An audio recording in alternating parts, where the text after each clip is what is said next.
Assalamualaikum semuanya. Halo guys, kali ini balik lagi di video aku bakalan buat video bincang-bincang ringan bersama narasumber mengenai diabetes mellitus. Check it out. Nah, sekarang aku udah ada di rumah ibu narasumbernya. Dan tidak lupa mematuhi protokol kesehatan selama pandemi. Kita pakai masker, cuci tangan, dan social distancing. Nanti kita akan berjarak ngobrol-ngobrol ringannya. Tetap di video ini, oke? Halo teman-teman semuanya, sekarang aku udah bersama narasumber yang kali ini bakalan bicara-bicara ringan di video aku mengenai diabetes mellitus. Jadi sebelum kita lanjut ke pertanyaan materi-materi yang akan kita bahas kali ini, sebelumnya saya akan memberi kesempatan kepada narasumber mengenalkan nama, lalu background pendidikannya di mana. Silakan Bu. Halo semuanya, perkenalkan nama saya Tri Ulika Lestari Purba Eskepner. Saya alumni S1 Keperawatan dari Institusi Dedi Sada dari Tua, Medan. Baiklah teman-teman, di sini saya sudah menyiapkan beberapa pertanyaan mengenai diabetes mellitus. Yang pertama itu kita sebagai orang awam mau menanyakan sebetulnya apa sih Bu diabetes mellitus itu? Baiklah, saya akan menjawab pertanyaan dari saudara Andi. Diabetes mellitus itu merupakan penyakit kronis yang disebabkan oleh gagalnya organ pankreas memproduksi jumlah hormon insulin secara memadai sehingga menyebabkan peningkatan kadar glukosa dalam darah.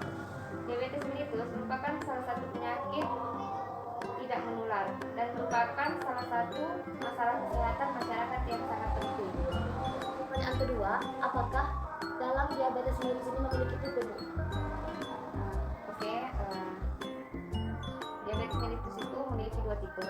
Tipe yang pertama itu diabetes mellitus yang disebabkan tidak adanya produksi insulin sama sekali. Sementara diabetes mellitus tipe 2 itu diabetes mellitus yang disebabkan karena tidak cukupnya dan tidak efektifnya kerja insulin dalam darah. Jadi gitu guys, diabetes mellitus itu memiliki dua tipe. Apa saja sih Bu gejala-gejala dari diabetes mellitus? Gejala diabetes mellitus yang perlu kita waspadai itu pertama cepat haus, kedua banyaknya buang air kecil, tiga penurunan berat badan, empat cepat lapar, lima rasa lelah dan lemah yang tidak biasa, kemudian pandangan kita mulai kabur, lalu pemulihan luka yang sangat lama, sering terjadinya infeksi, kemudian warna kulit menjadi gelap. Jadi gejala-gejala yang Ibu sebutkan tadi, mengapa cepat haus? Ya, pertanyaan yang bagus ya. Banyak orang awam juga tidak mengerti ya kan, kenapa kok cepat haus itu menjadi salah satu gejala diabetes mellitus. Cepat haus itu atau polidipsia. Polidipsia adalah kondisi di mana seseorang merasakan haus yang berlebihan dan seringkali merupakan gejala awal dari diabetes mellitus. Terkadang seseorang akan merasakan kering di daerah mulutnya. Namun, gejala seperti ini tidak berarti seseorang itu pasti mengalami diabetes mellitus. Karena orang yang melakukan aktivitas berat dan cuaca panas juga bisa merasakannya. Namun waspadai, jika kita masih tetap haus, bahkan setelah banyak minum, gampang haus terjadi karena kadar gula darah berlebih dalam darah, menyerap air terus menerus jaringan sehingga membuat kita dehidrasi terus.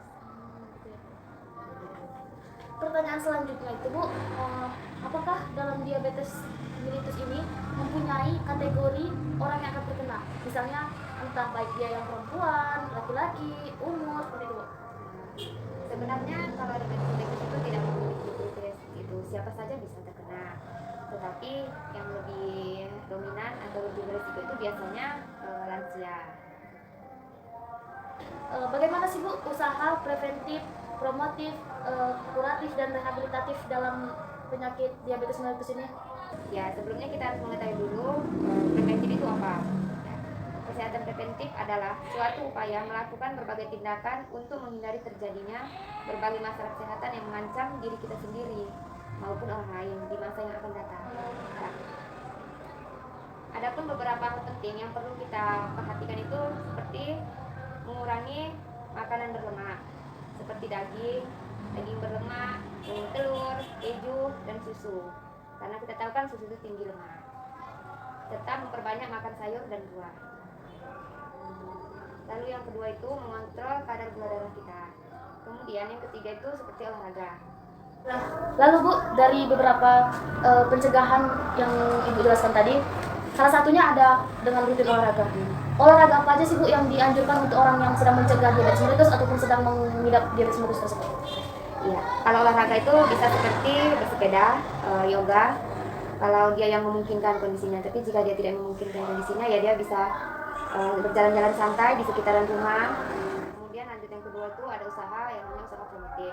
Usaha promotif itu suatu kegiatan atau serangkaian kegiatan pelayanan kesehatan yang lebih mengutamakan kegiatan bersifat promosi kesehatan, seperti tim-tim kesehatan, tim medis kan biasanya banyak itu yang dia ke puskesmas, ke rumah sakit, biasanya mereka melakukan penyuluhan kepada pasien-pasien penderita diabetes mellitus.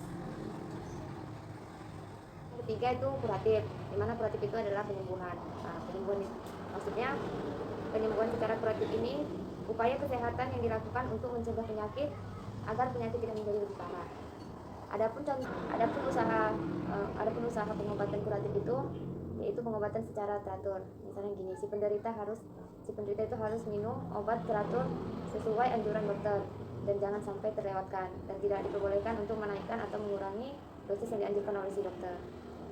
Kemudian untuk para penderita atau pasien yang memiliki penyakit diabetes mellitus yang dia mendapatkan injeksi atau suntikan insulin, nah dia harus melakukannya secara teratur. Bisa dilakukan sendiri di rumah secara mandiri atau jika tidak mampu bisa minta tolong kepada keluarga. Yang kedua itu terapi debridement. Terapi debridement itu yaitu merupakan salah satu terapi penting pada kasus lupus diabetika. Itu misalnya dia pada pasien-pasien penderita diabetes mellitus yang memiliki luka. Nah, di situ dia tuh macam terapi pembersihan luka atau pembuangan jaringan-jaringan nekrotik atau jaringan-jaringan mati. Itu biasanya pada pasien-pasien yang sudah diabetes mellitus itu sudah yang luka lah gitu ya, yang sudah ada menimbulkan luka. Itu harus dibersihkan setiap hari, harus dibuang jaringan-jaringan nekrotik itu jaringan mati agar jaringan-jaringan baru itu dia bisa timbul kembali gitu. Itu penyembuhan luka secara terapi debridement-nya seperti itu. Ya, adapun serangkaian pemulihan atau rehabilitatif itu sendiri ada 4 poin yang misalnya itu pengobatan secara berkala. Kita harus rutin kontrol kadar gula darah kita, bisa ke bidan, ke rumah sakit atau puskesmas. Kemudian yang kedua itu melakukan pembersihan atau perawatan luka. Itu biasanya pada pasien-pasien diabetes mellitus yang sudah memiliki luka lancur di kaki atau di tangan kan. Lalu yang ketiga itu pengobatan yang teratur, seperti yang dibilang tadi, pengobatan teratur itu harus minum obat sesuai dengan anjuran yang diwaktukan si dokter tanpa mengurangi dan menaikkan dosis yang telah dianjurkan dokter. Lalu yang keempat itu jadwalkan kunjungan ke dokter setidaknya setahun sekali. Jadi gitu guys, usaha preventif, kuratif, promotif dan rehabilitatif dalam diabetes mellitus. Cukup sekian video hari ini ya guys. Mohon maaf kalau suaranya agak mengganggu karena lokasi rumahnya di pinggir jalan. Sekian, terima kasih. Wabillahi taufiq wal hidayah. Wassalamualaikum warahmatullahi wabarakatuh. Terima kasih Bu. Ya.